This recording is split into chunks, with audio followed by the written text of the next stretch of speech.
are off to Auntie M's house to take full advantage of her pool, and we may or may not have bought fabulous lattes to use as leverage. Hi! Hello! Okay, so we were thinking about discussing more at length ASL in general. So we were thinking because, I'm deaf, obviously. She's an interpreter, but I talk most of the time in videos. Sometimes it's just easier. Yeah, and most people don't understand ASL, and it's really hard to add captions if the vlogs are every day, so it's a problem.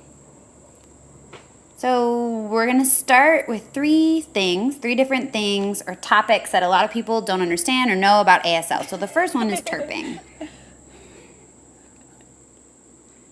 Okay, so sometimes when you're interpreting, it doesn't always mean like you're not you are translating a language, but it isn't like you're using... Yeah, it's not like you're hearing a word and then you sign the word directly. Right. It's not like using Google Translate. So Braille is like a code. Like every letter has a code, a symbol that matches with it. So that's a code. But ASL is not.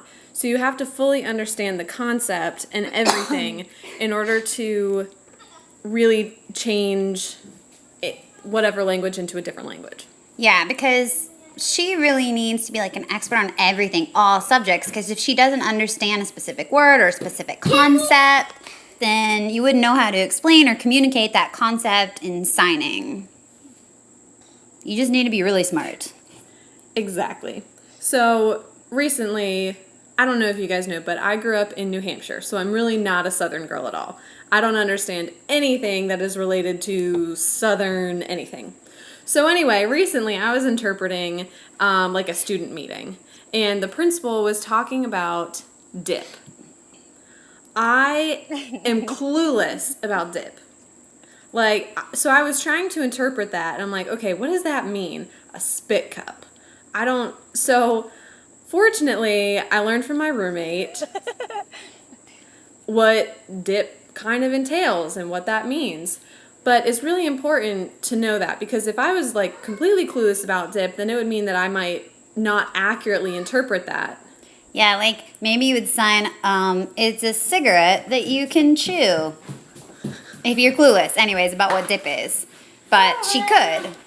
Right, so instead I knew how to sign, like you open up the tin and you take it and you put it in your mouth and stuff like that.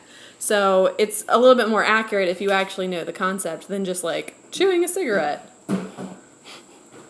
So, and also, as an interpreter, you never really know what kind of topic is going to show up. So you can't like study up on it because it doesn't always follow exactly what you're doing. And you really need to be sort of like a teacher too, because often a deaf person may be confused about the concept. You have to explain it. You have to be able to back up and make sure that they understand before you carry on. That's right. All right, so second subject is synonyms. There are no synonyms, which is hard to spell, in ASL. Meaning, there's not like one sign and one word that connects to every single sign. So, like, let's pick an English word. Okay, excited. Yeah, excited. Yeah, so you could be like, oh, jovial, or elated, or whatever, different synonyms. But there's only one sign for excited. So you kind of have to use... Like, you alter... It basically depends on your face and, like, your full body language. So, or how big you sign the word. So it really kind of depends on the dynamics of the sign itself. So if you're kind of like, yeah, that's exciting. Or like that. Or like, whoa, I'm so excited. So it's different. The concept is the same, but the way that you sign it is a little bit different for a different meaning. So like how you want to express it, you would change your body language or your facial expressions and the speed of your hands.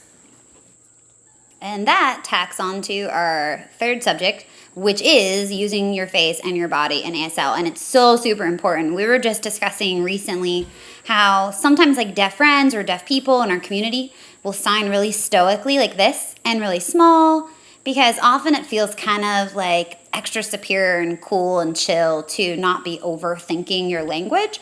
But we feel like, no, we don't care. We want to see your expression. We want to see what you're feeling. Right. So, I mean, like, you want to enjoy your language. You don't want it to be so flat and monotone.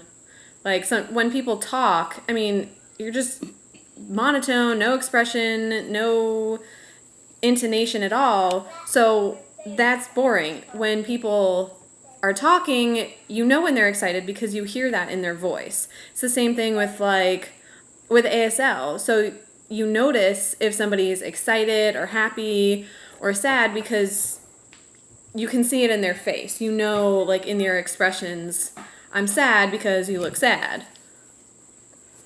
Yeah, so like we do not care if you want to look like super cool and pretentious and awesome. We don't care. We just want to see you loving your language. So look stupid and silly. It's okay, please. Yes, please do. We accept. Good. All right, day over. Gotcha. Okay, wait. I don't want too much. Too much showing. Okay.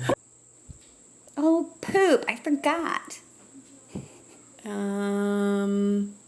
Okay, so what people don't understand about ASL. We can edit this later. Yeah, good.